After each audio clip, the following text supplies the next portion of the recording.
This is the cutting edge, you know. This is the cutting edge on IRFM. We want to bring in a brethren that we have had on the program already who moved from between Washington and Ethiopia, and with the group that him have at the organization that him is with, 12 tribe member, but even more than just a 12 tribe member, he is very active in development in Ethiopia. And there's a school there that we highlight in Ethiopia that has grown from small to big. We have to call it big, and we want to talk to the brethren tonight. His name is Carl Philpott. Long time 12 tribe brethren. We want to talk to Carl Philpott tonight about his activities in Ethiopia, especially upon Shashemene land. And then we want to also talk to, I don't know how Giles stay with Bonnie Wheeler there. We want to talk to Bonnie Wheeler also on the same kind of topic about the school that we know he has started, the kindergarten school that is Afrocentric vibes. So Rastafari spreading them vibes within the social conditioning of the people. So we want to take the program into that reasoning. Carl Philpott. We're going to talk to Carl Philpott. I think he's in Washington. I'm in Washington. And I'm going to tell us about the work that is going on in Shashemene with the school especially. I know that this weekend, I think, they're going to, next week, they're going to have a big fundraiser in Washington for really get some funds for keep the school going in Shashemene. But you'll hear more from him, and then we're going to talk to Bonnie Wheeler about that school. This is the cutting edge on IRFM coming through, as we say.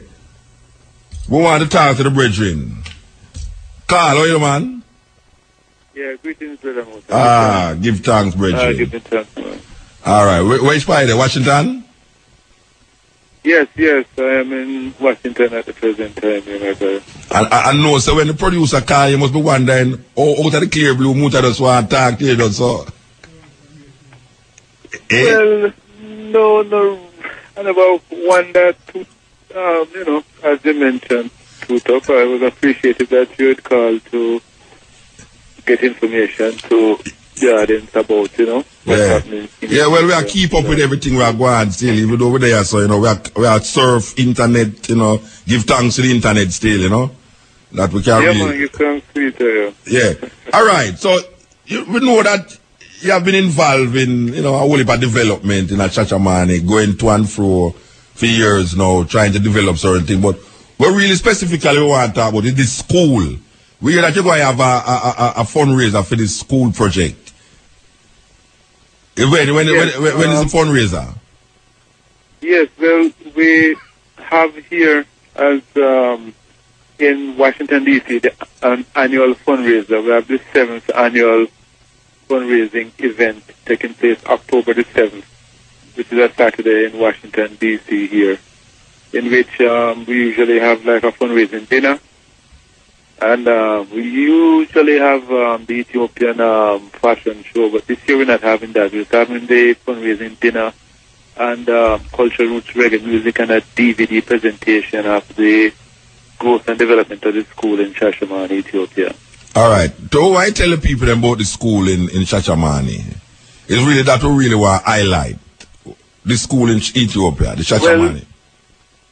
Well, first of all, we give thanks for the opportunity to be telling the people about the school in Ethiopia, and we thank you for allowing us to speak about it on the program. Give thanks. Well, the growth and development of the school, we give thanks most of all to the Most High for allowing us to be able to implement this vision of our Imperial Majesty Emperor Selassie I in assisting in bringing education to the people of Ethiopia. The school in Ethiopia, as you know, you have the early pioneers who have been there in Shashemene, who have gone there over the years, over 30 or 40 years in Ethiopia, and those brothers had necessity of assisting their children with education, first of all, and also assisting the general Ethiopian population with education. The school in Shashemene, Brother Slippin was one of the first pioneers who would gather the children together at his home and teach them the basics of reading and writing, and also biblical education. So from Brother Flippin, who is Donna Leach, as we know him, he was one of the early pioneers in that effort. Then you have afterwards, you have Brother Carl Zebulon, a Belgian who was sent from the United States to live in Ethiopia by the 12 Tribes of Israel organization there in the United States. After that, brother,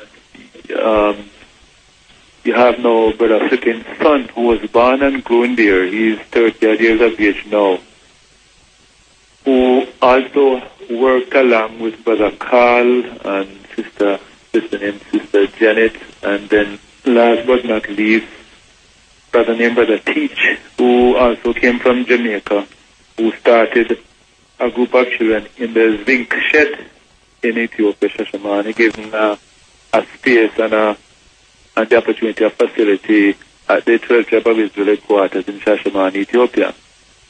Then afterwards, Brother Teach took initiative, and there were some brothers who were in Ethiopia who had left, and they had this 2-room building, just what they call a wattle and dab building with a zinc. And he, being from in Jamaica, he had been interested also in education, and he solicited the help of people internationally who brought to bestow attention the efforts being made. And this was very encouraging, because you know that for any community development, you have to have education, you have to have infrastructure in place. Going to Ethiopia, you have to have these things, future educational facilities, you have to have medical facilities, all type of infrastructural development, which necessitate having these things to make the people who are there have the basic things of life which are necessary. So when we went to Ethiopia in the year 2000, with the brothers with their efforts having 30 children in this little 2-bedroom or 2-room classroom, and with 30 children and around 3-4 teachers. And we asked them, we sat down with them and asked them, how much would it take to because they were struggling, how much would it take to run a school like this? So when we checked it out, it really would have taken $150 a month, and which means it would take $600 per semester to run the school of that size. So when we come back, sorry, Brother Muta, you're asking something? No, man, top man.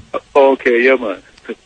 And so we get to, one of the striking things was that how much we as a people in the diaspora, especially those in the countries that use the American dollar, how much the little that we had could affect something in Ethiopia.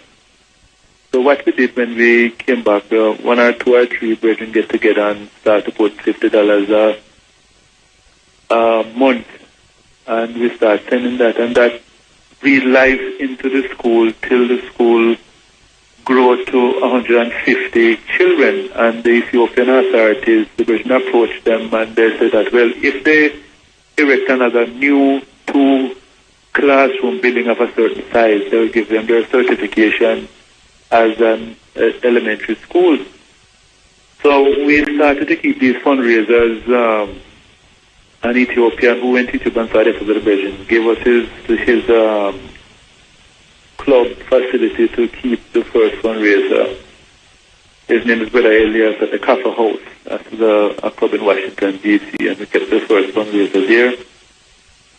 Sister Valerie Stimmon, my wife, who has been to Ethiopia a few times, she brought back the Ethiopian clothing and adapted it with a West African and with our cultural flair and started to keep these fashion shows and attracted people to come. So anyway, to make a long story short, we set up this additional two-room facility to the additional 2 rooms that were there, having a 4 to 5 room facility. And with 150 children, it started to just grow. And after that, now the brethren registered. We encourage them to register themselves as a local non-governmental organization in Shashemene, Ethiopia, where we could solicit international support, and they would be eligible to receive international support for such an effort that they were undertaking. So the brethren brought it under the Jamaica Rastafarian Development Community School,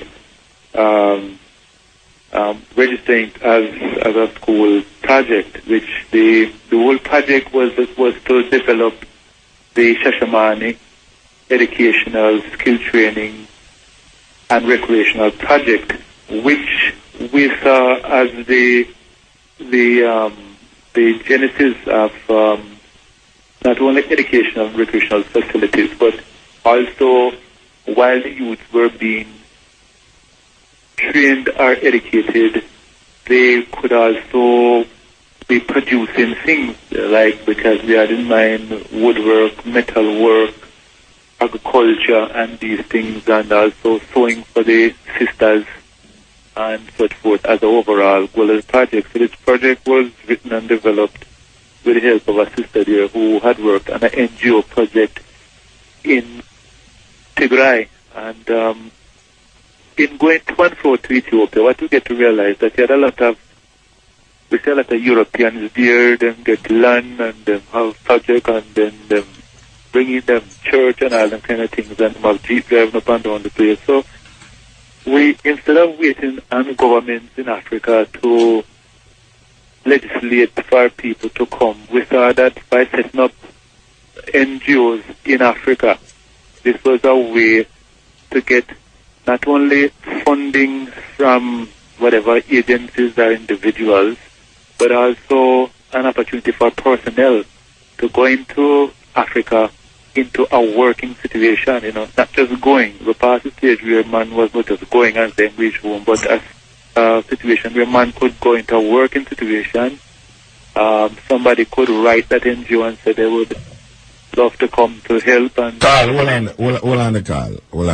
Yeah, this is the Culture Nigeria FM there where you were talking to Carl Philpott, a brethren who, for years, you understand, and very involved in Shashemene, and we're talking about this development of the school that has moved now from 30 children. How much children going now, Carl? 500 children. 500? Yes. All right, so the facilities that is there, how you work out the facilities now that it's gone 500 children? Well, what happened, as you know, one of the greatest ways to get assistance is to work first, and when people see the work that you are doing now, they will just flip they're in. motivated to help. So, because of the effort seen in being faithful over a few things, you have others who come in now, and it has developed to a 11 classroom modern facility with upstairs, downstairs, and 11 classrooms with also traditional classrooms. They just put on a cafeteria and also building a new staff room, of which in Jamaica there, the brothers and sisters there of Sister Angela has helped to organize to keep an annual fundraising event, which helped to put up that new staff room building. All right, so what we have now, yeah, go ahead, Muta. All right. The students that go to the school, I know that a lot of brethren over the years, they go repatriate and them have children, and them children they have children. Is it a school where like Ethiopian children go and other students from other countries go, or is just in a Shashemene, the children them who go to the school live? Is it a school for each one? It's a community school. Okay, okay. Children in the region, because you know Shashemene, the limits of it has been extended to. You have a population in Shashemene, you have Ethiopians around almost over 100,000 people.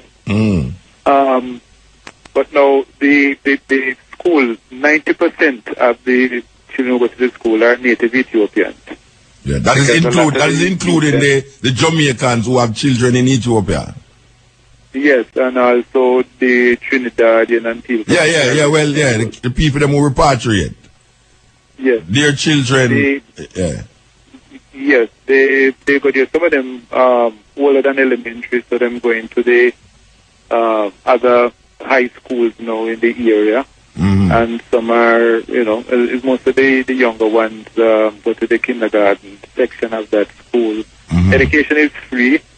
It depends solely upon, it comes under the guideline of the Ministry of Education in Ethiopia. Yes. And so at the elementary level, education is free in Ethiopia, or public schools. So what is the response of the government to the school? Sorry, Muta. What is the response of the government, the Ethiopian government, to that school specifically?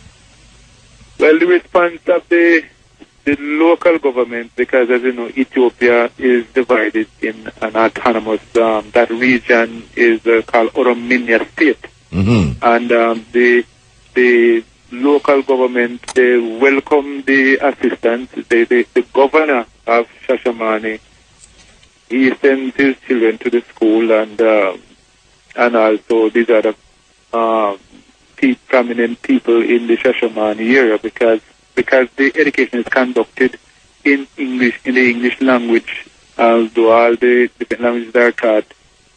They see it as an opportunity for them youth to learn English, because after grade 10 in Ethiopia, the exams are set in English. So you find children who just start to learn English grade 9 and 10, they have a massive rate of failure. So they would love their children to have the experience moving amongst English-speaking youth to have this advantage at the early age in education. So you find that the pressure of admittance to the school is overwhelming. The school depends upon the sponsorship program that we have, Sponsor a Child, which an individual can sponsor a child going to the school for $80 for the year, and that assists in the central fund for the school for the operation expense to the school, which we organize from the states here, and people can send directly to Ethiopia. But in the United States, we are responsible for that. So give thanks for all who have helped to sponsor the children, and donate, which help in the operation expense. The operation expense to the school has grown to run a school of 500 children and 25 members of staff. Yes. $25,000 a year. Yes. Which is actually the salary of one teacher in the United States here. It takes to run a school in Ethiopia, which shows that if we focus on doing things which are manageable within our capacity, we can do a lot, instead of waiting to do a whole lot of big things. We can start with the little things and help effect certain changes in Africa itself. Well, we hope that people who's listening, especially upon the internet, will say the necessity to really contribute to it. So why you tell the people them all the contribution, or if they would need to contribute, all them contribute to it? Well, what they can do, they can go to the website, which is www.shashemene.org. Shashemene is being spelled here Shashemane, Shashemene.org, and they can download a sponsorship form, and on that form they can send in their fee to sponsor a child, where they will receive acknowledgement of their contribution along with a photograph of a child that they have sponsored. Yeah, that's we give thanks that some of the Bob Marley Foundation, some of the Bob Marley family have sponsored around 20 odd children going to this school. Yes. And so we give thanks, and individual Rastas who helped to even put up 8 of the classrooms now existing there. Yeah. We also give thanks to all our elders, the Rastafarian elders who was before I and I, whose inspiration helped to as a driving force for this.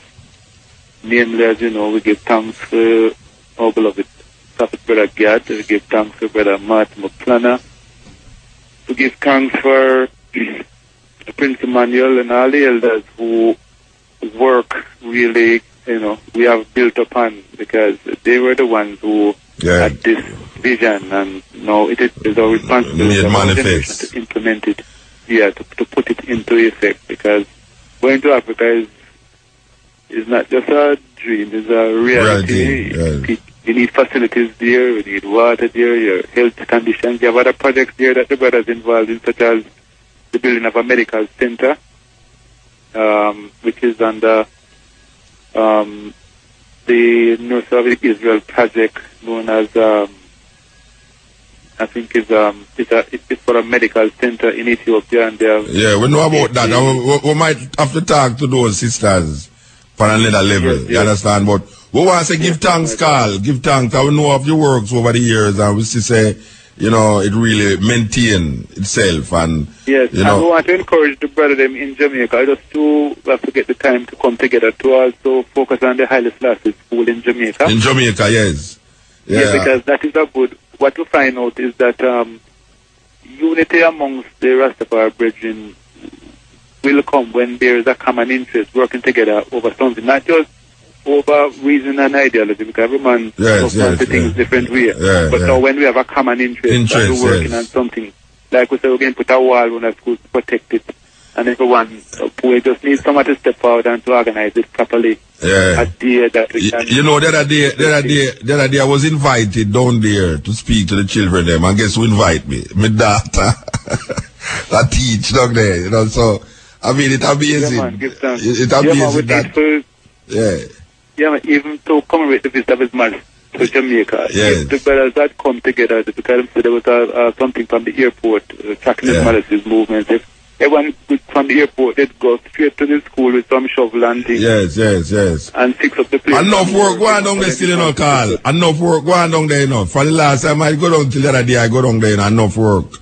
Trust me. Yeah, we'll give thanks to Rasta Silva. Yes. Who from the Rastafarian centralizing committee, who have always advocated. Insisted, yes. All right, give thanks, brethren. We have to move. Give thanks. Yeah, man. Carl Philpott from Washington, D.C., talking about the development of the school on Shashemene land. We start with 30 children, three teachers, now 500 children and 30 odd teachers. Very, very progressive, I would say. This is the cutting edge on RFM coming through. Yeah, so from Shashemene we move to Jamaica, and we're upon the same topic of education at school. Bonnie Whaler. Bless up every time, Rastafari. Give thanks, brethren. We're there upon the subject of the contribution Rasta is making in education, but we hardly hear about it because we don't have no big satellite station to tell the people them. So we're trying to use the program tonight to highlight some of the works of different Rastafari who is really involved in education, and we hear that they start a school. Yeah, really, it's not really just starting a school, Yeah. What happened is a vision this from long time where I intention was to actually start a school in my parish there in Portland, where I did buy some land from a long time. I did spot out all a site where I never built a little kindergarten and prep, but the populace within that vicinity is not enough really to facilitate the school.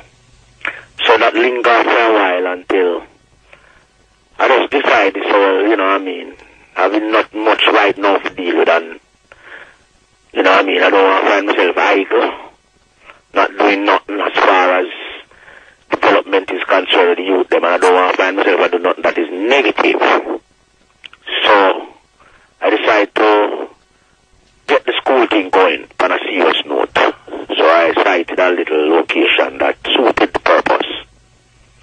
And it so happens that the father make it possible that I could have acquired that premises to actually get this little kindergarten and prep college going. The name of it will be the Solomonic All Saints Kindergarten and Prep College. College meaning that we are making sure that we're preparing students for college from kindergarten and prep stage, early childhood stage.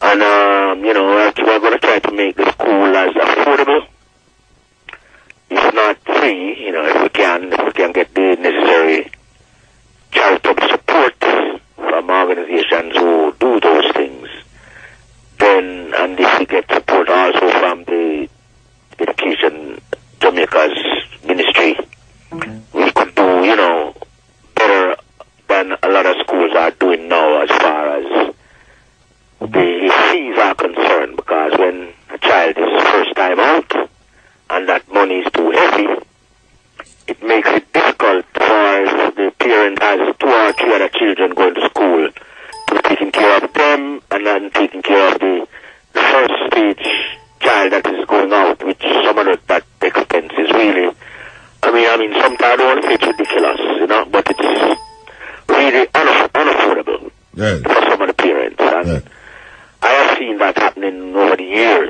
I don't see any improvement. I don't see anyone try to make any kind of, contributions towards making that different, making it more affordable for teachers, for parents, as well as sometimes free. For some parents can't even afford the affordable. You know what I mean? Because it was steep out there. So, and then again, the All Saints now, as you might hear a man call the title All Saints. It's an old school that was demolished because of the political stigma that took place in that region of the school that caused the school to be torn down into dismantlement. So I, as a member of that school, All Saints, and there's so many other people who are members of All Saints who have attended that school, I decided on their behalf to actually rise the school, in a respect that although it's a new school, it's still relating to an old school that was demolished and we are trying to re-establish. So that's the whole purpose. Of putting this institution together. And alright, so where the school is? It's at Trent-Mona Road. That's on the same street that takes you to the University. So we're in good area, good environment. Yeah, alright. So tell me something now, Bonnie. What is the purpose in terms of, is this school just another school, or the school where I highlight certain aspect of education that the other school them don't relate to? Well, we'll get to them things when we have actually established the school and seen to it that it has the right amount of attendance and teachers and stuff like that. But at the same time, we know that everyone is looking forward to see a difference in the school somewhat. Yeah. Not that we won't be teaching the same subjects that mathematics and English and schools teach, but we will be adding other stuff, because African history, African languages, all the stuff that relates to Marcus Garvey and all the stuff has not been emphasized on in schools. And I know that there are concerns about it, but no one has actually challenged, taken up the challenge of doing it. I don't want to see it as a challenge, but at the same time, I would like to know that the school is going to actually, deal with certain of those issues that relates to our African heritage, as we know our history is related to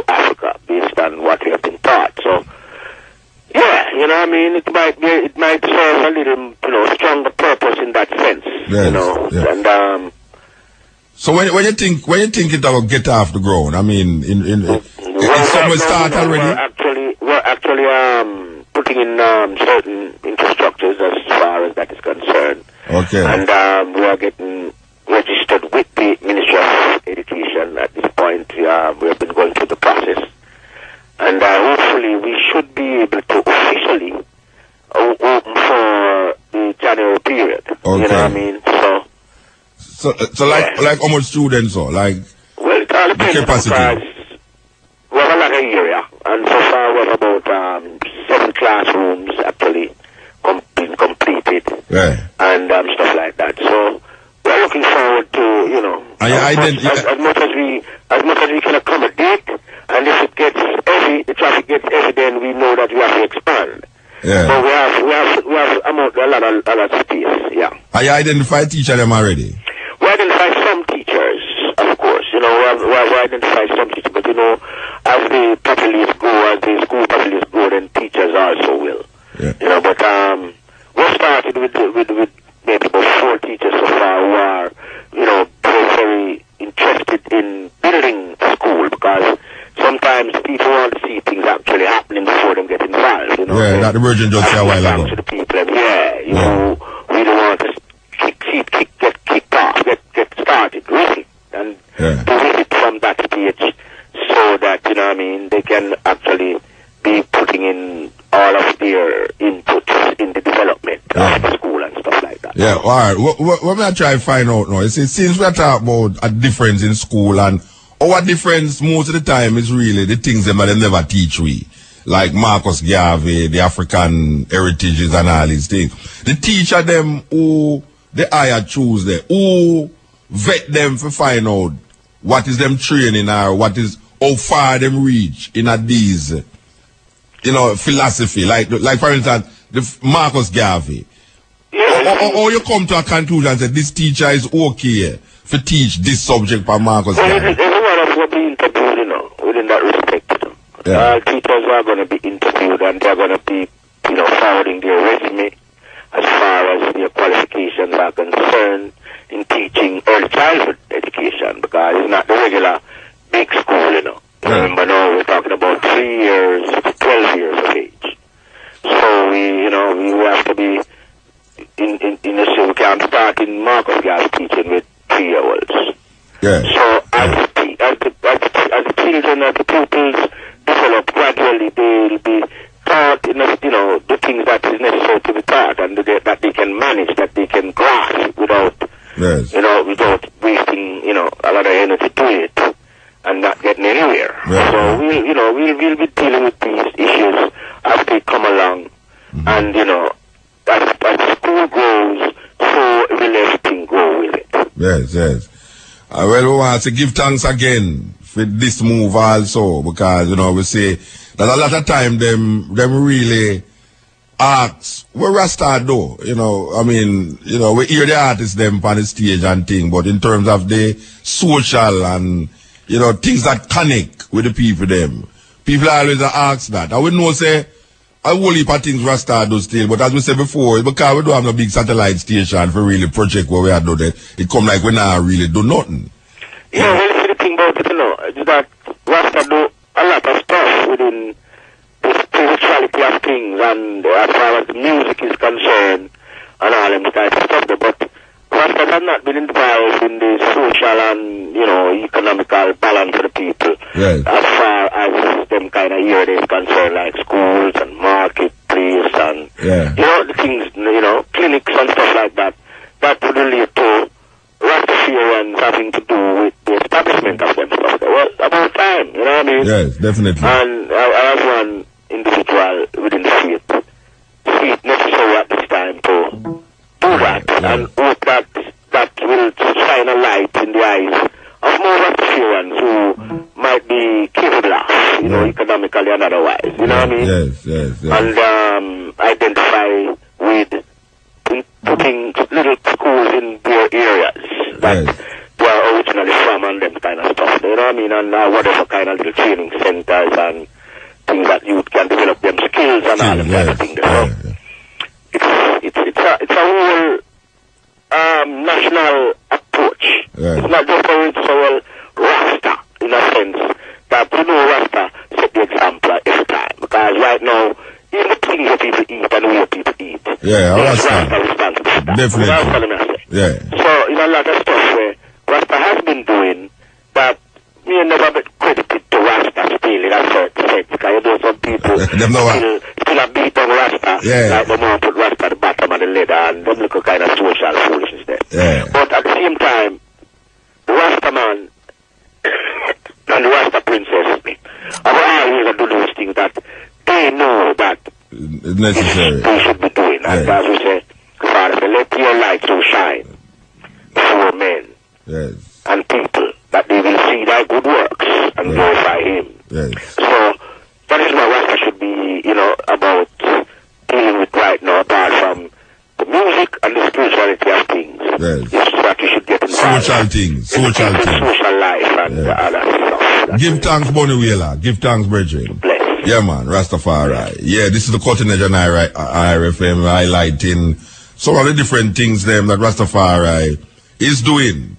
We know that, as we mentioned a while ago, over the years, Rastafari is involved in food. I would say there's a lot of, as Bonnie just talked about a while ago, how Rastafari influence even the way people eat in Jamaica, and even though them don't give credence and don't want to heal the contribution of Rastafari to healthy living, healthy food habits in Jamaica, we know, without blowing our own trumpet, say, it's Rastafari help to push this kind of idea. And we say, even over the years, the different food places, the different places that people go eat that did offer this healthy lifestyle kind of food, is Rasta place that them go. And now we say, even establishments, well-deserved establishment. We can mention a lot of them, but we're not going to mention them because we're going to forget some, and then every year so they forget some. But there's a lot of food establishments that is Rastafari owned and operated, that is offering good lifestyle when it comes on to food energy. So we want the Rastafari community for that, even though people all the while, neglect for really realize Rastafari is really on the move. And we hope even this program, we even want to bring this program into the mix to say, this program, we hope that even this program did help to contribute something to Rastafari. Over the years we are doing it so, to make even a light shine even brighter in the Rastafari community. This is the Cutting Edge on IRFM.